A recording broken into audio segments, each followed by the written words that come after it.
first flight of the orbiter Discovery, and the shuttle has cleared the tower. 3, 2, 1. We are back live. Hey, you guys. Welcome to the Health or High Water podcast. Brett here, also with the awesome co-host, Mr. Trip Parks. What's going on, Mr. Trip? What is happening? How are you feeling today? Feeling dangerous. Oh, I can already tell this is going to be a good episode. Hey, it's been a while since we've been back on here. In a good way, things have been busy and always making moves. Thanks again for joining us. We got a cool little discussion we're going to get into today. But let's just give a quick update. So we're in our studio here at Health or High Water inside Ascend Performance Training in Denver, Colorado. News, let's pass it over to you. It's been a couple weeks since we've done a podcast. A month and a half, I think. It's been a month and a half? This is the longest hiatus Wow. we've ever been on, and we apologize, guys. Wow. We've wanted to do this podcast the past few months. So for you guys who don't know, Brett is a baseball coach here in Denver. He teaches at Legends. He also does a few teams, right, here, there. I do camps, yeah. Camps and those kind of things. And I started football over the summer, so him and I have been pulled in pretty much every single direction but the podcast this past few weeks. But we've got to work with some amazing kids. We've got to help see them grow, and we're ready to get back into this podcasting now that we're getting back into the fall season. But we've got some amazing things. We have our second version of our comprehensive wellness profile that dropped last month. This is a lot more in depth than our old one. It adds some new things, much easier to read. We absolutely love this. We're also offering our comprehensive wellness profile services and wellness consulting services out to different facilities like retirement homes, apartment complexes, sports teams, and other kind of things there. We've been doing a lot of work at senior homes, man. This boxing class that you and I have been doing has been blowing up. We're in how many facilities now? Yeah, we're in 4 or 5, 4 or 6, 5. something like that. We got a couple coming up that are new. Yeah, that's been going absolutely amazing. You've been playing a ton of live music. That's been awesome, helping people with their mental clarity help there. Yeah, and then on the DL, I've been slowly working on my second book that I think is going to drop here in October or November, just pending how busy things get. But Yeah, so we apologize. Our goal was starting out was to do this podcast every single week, and we held true to that for a very long time. We are back at it, and I love that. with everything that has been going on, things fall through the cracks, and it's been all good stuff on every avenue. Like you said, the wellness profile is developing. We've had a lot of new people on that. That's the genetic test. We have been doing boxing and balance classes and other fitness classes in assisted living facilities and memory care units. We're in a bunch of facilities. We got a couple new ones coming up. Music shows have been very busy. Yep. So, and you play too. I don't think you mentioned that. well, you're the star of that, man. No. And then baseball, hosting camps, doing private baseball lessons for the kids age 5 through 14 or so, and then doing baseball camps. So lots going on, but we are back at it. Thanks for joining us. We missed you guys. Yes, we did. So today's episode, let's get down to it. We're going to make this a quick one, but we had an important thing to discuss. Want to give a quick shout out to, we got a couple really great podcasts lined up for you down the road. We got Mr. Tom Finley's going to be joining us here August. What's the date on that trip? August 13th. That episode probably won't air until the 14th, though. Okay. One of the assisted living, and they have memory care units, and they have independent living, and just basically the expert, one of the leaders in the community on everything senior wellness and aging. And so that's going to be a fantastic conversation. Shout out to Mr. Tom for agreeing to do that. So look forward to that. That's going to be a really fun conversation. But yeah, without any further ado, let's get into it today. I'm excited. So we have a lot to talk about, really, and Brett and I working, especially with kids the past few months, we wanted to talk about motivating kids, home environments, just kind of buying in to that kind of lifestyle in an aspect. You with baseball, you deal with a lot of habit-changing issues, not really issues. We'll call them issues just for now. You know, kids need to put on muscle, kids need to do stretch work or those kind of things. How do you go about working with parents on those kind of issues, and how do you keep track of those kind of things? What's the gist here for you? So I think it starts a little bit deeper than that. So a lot of this starts from having a growth mindset. I think we've heard that term before. Someone's thrown it around before, but I think the big thing is finding what's happening now is kids are more involved in sports, more involved in activities. So as I'm teaching private baseball lessons, one thing I'm finding is that the kids aren't just doing baseball. They're in football, they're in soccer, they're in dance, they're singing, they're in plays, they're doing everything. There's so much they're doing, which is fantastic. It exposes them to a lot of different things, and then down the road they get the opportunity to decide and pick, hey, what am I interested in? What am I passionate about? And I think that's the big thing to approach with a lot of, not just kids, but I mean, this goes for adults too, is finding things that you are really passionate about that excite you, innately, or things that you enjoy. And that's what you're going to put more energy and effort and love into. If you're doing something that you really don't find worthwhile or passion, and this goes for kids as it does for adults, if you don't find things that you really love or passionate about, then you're gonna eventually give up. You're not gonna, when it gets hard, just like everything does, whether it be a sporting event or a practice or whatever it is, when it gets hard, you're gonna give up because you're not passionate about it. So the biggest thing is about getting down to that why you're doing something. And I think that's what we can tap into on a daily basis, of why we're working out, why we're taking care of our mental wellness, why we're practicing for the show coming up, why we're going to the gym and spending time and money and effort, why getting people to classes is important, why doing breathing warm-ups on the daily, even if you're not a singer or whatever, why that's important. So it's really digging into how can we get into this growth mindset, find things we're passionate about, and then foster that culture. I love that. I mean, that's very true in quite several different perspective ranges. It was just kind of like an offshoot, but you just kind of made me think of, that's the same way you should be building teams and businesses, right? So for you guys who don't know, Brett hired me in September of 2022. Sounds about right. So that's when Brett and I met, and I have pretty much my entire career been an entrepreneur, working from family business, those kind of things, and have very few bosses in between. My structure's been kind of weird like that, but what I loved about working for Brett was you would do that. You would ask, what motivates you, those kind of things, without being like direct about it. You know what I mean? You're never being direct about it. So what do you love? Yeah. No, yeah. So you're always really good about that, and you built an amazing team environment at work. So I just don't want anyone listening to this podcast right now to stop their train of thought at, this is just for kids and families, that this what Brett's talking about can really be applied throughout life, and just how to be a good leader and not a boss. I kind of wanted to put that tangent in. Yeah. No, I mean, you have to I think you have to genuinely want to get to know people. You have to genuinely want to understand that everybody has something they're passionate about. It may be stupid to you. You may think it's not valuable. And so a lot of times they don't even know what they're passionate about. I found that out. No one asks anybody. Nobody really genuinely cares to ask what they're passionate about, what they love. Yeah. And to approach what you're talking about is, when you're putting together a team, you're always going to do a better job when you're doing something that you find valuable. And that's why I always ask people, is like, hey, do you love, we've had a couple of people come in looking to do volunteer work for us, looking to work for us.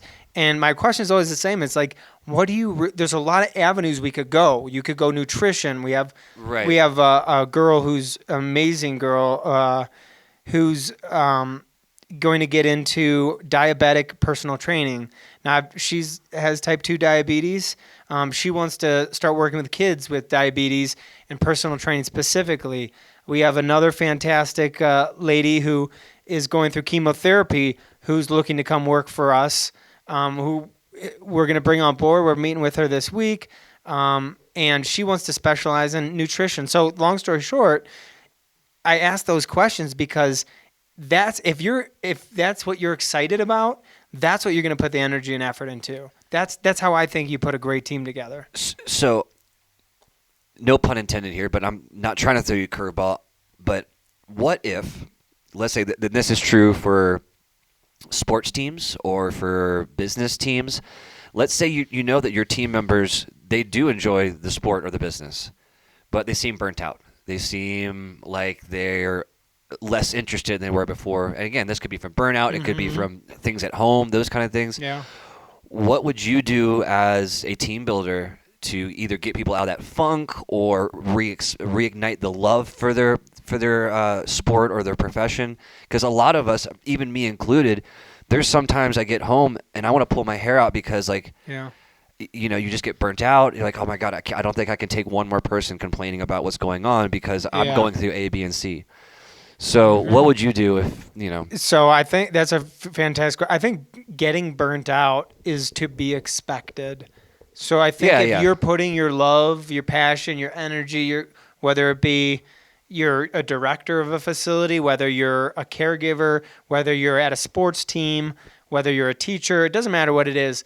If you're putting your heart, energy, soul in each and every day, you're going to get burnt out. And that's what putting together a lifestyle.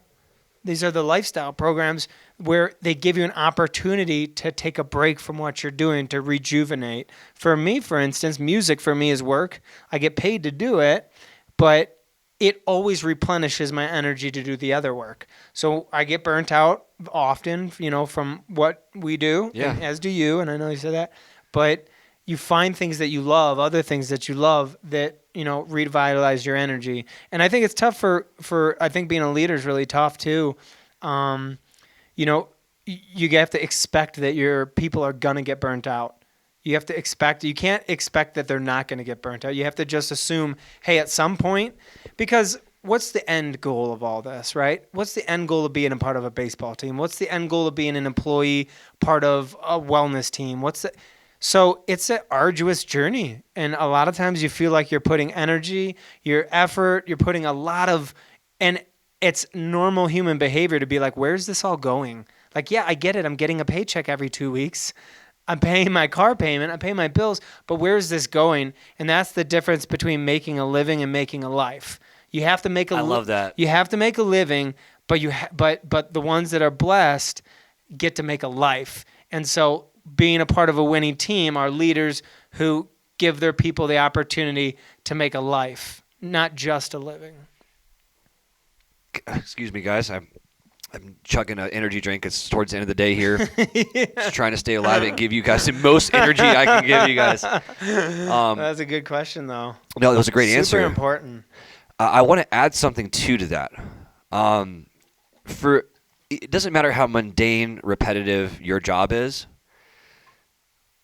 I would always go and make little goals, right? Every week. Hey, listen, I'm going to do 12 wheelbarrows of concrete this week.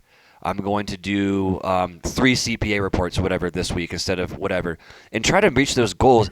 I think a lot of us get also burned out from not challenging ourselves, right? Not growing. We get stagnant. Of course, it's going to get boring, right? Even when I was doing manual labor jobs, I try to have fun with it. You know what I mean? I absolutely try to have fun with it. When I was working at a golf course, I would try to figure out a more efficient way to park the carts in the barn. Those kind of things. Hey, listen, how could I get trash out easier doing this? And it makes it a lot more interesting. The time flies by a lot better than just going through the motions. Yeah. It's exhausting to have nothing to do during the day. It really is. It is exhausting when you have a light schedule. But the ultimate goal above all this is to find something that you are passionate about, that you're like, hey, I have an opportunity to make an impact, make a difference here, and then run at that goal. And if it changes, great, it changes, and you make the decisions to change. But as long as you have that opportunity, take that opportunity. Yeah, and with those little challenges, so it doesn't have to be work. Let's just say you do have a mundane job of dishwashing. That's not going to change. There's not many challenges through that. But what you can do is, hey, I've always wanted to be a writer. It's like, all right, I'm going to write 3 pages this week, right? For sure. Do stuff that's going to make you grow at least in some aspect of your life. Like what you were talking about, it's really about balance, not getting burnt out. For sure. Right? Finding that balance, but also finding those activities, like you said, that recharge you to do those things, but it's productive. Right? Like obviously going out and getting hammered and as a stress reliever is going to affect different things. Like find something that's productive. Yeah. For those things. Yeah, productive and outlet, find an outlet for that. And there's it's been fun to work with not only kids and adults, but to kind of dive into some of these motivational things and kind of ask the general question and go, hey, how do we motivate people?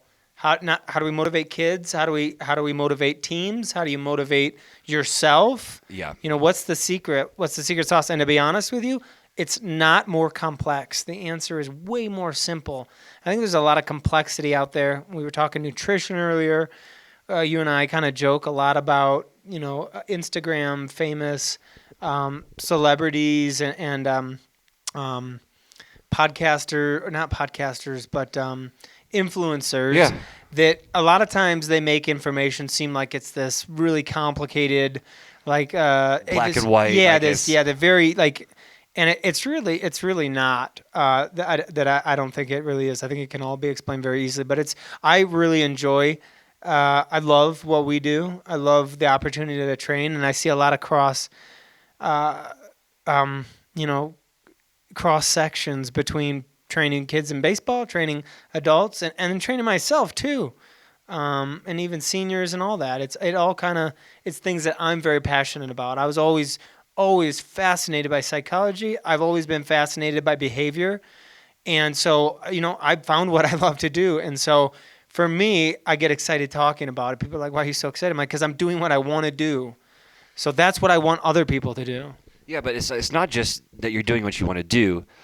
You're able to give back and see immediate gratification from that. Like for example, for you guys listening, we'll do one of these classes. Brett and I pour our souls into each of these classes. We try to give every bit of ounce that we have into these classes because these people that we're teaching deserve it.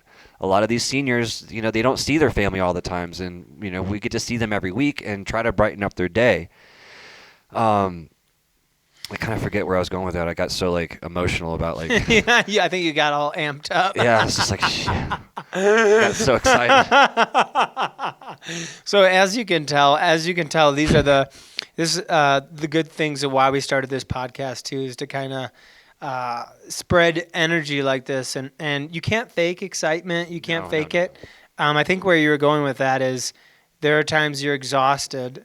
And, you show up to a class or a session because for those of you who don't know, and we've said this in other podcasts, you're a genetic-based program designer through the ISSA, International Sports and Science Association. You're a nutritionist, certified trainer as well. So, you're wearing a lot of hats too. And so it's exhausting. And so when you show up to sessions, sometimes you're tired. But when you realize the mission and why what you're doing is important, it gives you energy. And then you've told me at times when you get done with the session, you're actually more energized than when you started. And that's kind of, I think, where you're going with that is like when you're mission bound, and you have a team like we do, and like we're putting together with Bethany too. Bethany, who's our pelvic floor specialist here at Ascend Performance Training. But when you have a team that's all on a mission together, you kind of bounce the energy off each other, and it doesn't seem like work, even though it is. You end up putting together, a great product, and people deserve it. Was it Dr. Dupree that did the atoms and the vibrations? Mm-hmm. So what I want to add to what you're saying is, every time that we're around someone, there's an energy transfer. Now, I'm not big into crystals, those kind of things, but there's an energy transfer, right? And when you're passionate, you're out there to do your best work, that energy transfers both ways. Yeah. In a positive aspect. Ever since I was little, I've noticed how sad people are all across the board. I used to go to Walmart in town, and there was someone who's handicapped working in the front, And people would treat this guy like absolute dog shit. And this guy was just so happy, just trying to make everybody's day better. And I asked my mom if I go give the guy a hug, and the guy cried. You know, we have a choice every time we walk into some place, every time we greet someone, every time we have a conversation with someone, to try to make that person's day better. And that energy transfer, man, you and I have been in some high and low spots of this business. It keeps us going. Mm-hmm. It keeps us motivated. It excites us. It keeps our passion going. So, you know, when we're doing this, when we're motivating ourselves, motivating our teams, realize that there is that energy transfer. If you decide that you're going to be in a crappy mood and treat people around you, that energy is going to transfer, and vice versa. So we have a really important responsibility to our community to put that good energy out. Well, what a memory to remember so vividly. But you're it's a powerful moment if you can remember that from decades ago. That, you know, the first chance you get to ask somebody something that no one's asked them, they're like, "Whoa, holy crap, this person really cares." There's a lot of disingenuous things happening, and so I think when, you know, you have the ability to be authentic and genuine, I think it's a breath of fresh air. If you can cultivate that, it's not easy. It's hard because you have to make money in today's day and age. And, you know, a lot of this stuff is driven by profits and performance and KPIs and how many units, et cetera. But if you can focus more on the mission, I think the profits and the financial reward and the independence financially come in the future. Yeah, and speaking on team terms as like a parent, you know, motivating your kids, it's as we get older, we realize that we forget more and more about being a kid. Forget memories, those kind of things, and you start realizing that there's maybe a handful of moments in your life that dictate who you are as an adult that you remember. You know, a handful, right? So when we're teaching our kids, you know, how to do things right, discipline, we also have to remember that we're building their character too. You know, your actions directly impact how your kid's going to be. They learn from those kind of things, how you talk to somebody, how you react. So, you know, as we motivate, we got to remember to keep our personal environment, our home environments healthy. Mm-hmm. You know? Yeah, easier said than done.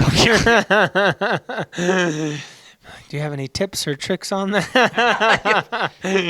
Like, you just got to be happy. Yeah, dude, just take a Zoloft and be happy. I think the big thing kind of getting us out of the weeds there, because we got into the weeds a little bit. Whoopsies. But no, it's good, though. That's kind of the point of the podcast, was to get into the weeds in a little bit and then pull ourselves out. Those are really good stories. That's a great story and good idea. But to pull ourselves out of the weeds a little bit is we can't pour from an empty cup, and we can't give something that we don't have ourselves. And also on top of that, you can't really truly fake genuine happiness either. It is what it is, and people can tell, like, whoa, what are you doing? So I think that's the big thing of what you know, when we train in kids and even adults is finding balance, finding things you love, gravitating towards, you know, mission-based ideas within your day. Hey, what can I do that's going to fulfill me? You want to learn piano? If you want to learn an instrument, go do it. Like you don't have to be the best in the world. You don't have to overperform, you know. So a lot of these ideas are all about mental health. They're all about balance. They're all about perspective. And so, you know, I think that's why this is important, is when we personal train, it's not just about, hey, let me get you a six-pack, right? It's not about the final product. So it's not just about, hey, let's get a six-pack. For some people, yeah, maybe that might be the goal. But what it's about is like discovering what can we do to feel better during the day? How can we develop this? And yes, personal training is our vehicle in how we discover, and that is our trade, and what we're certified in is to be personal trainers. But this is what it has expanded to. It's cool to see the industry, I think, change into this. over the last 10, 12 years, shifting from a physical thing into a full body, spiritual, physical, and mental, and then shifting down to kids and our elderly, and why it's important to, focus on all of it, honestly. So Because it all correlates with each other, right? If I'm not getting sleep, I'm not getting workouts in, and then that'll affect my mentality. My focus is going down. Those kind of things. All of it correlates somehow. And the fact that we've fragmented this industry so much, no wonder people are frustrated and don't know what to do. I had such an interesting I know we're running past a little bit, but I'll try to keep it super brief.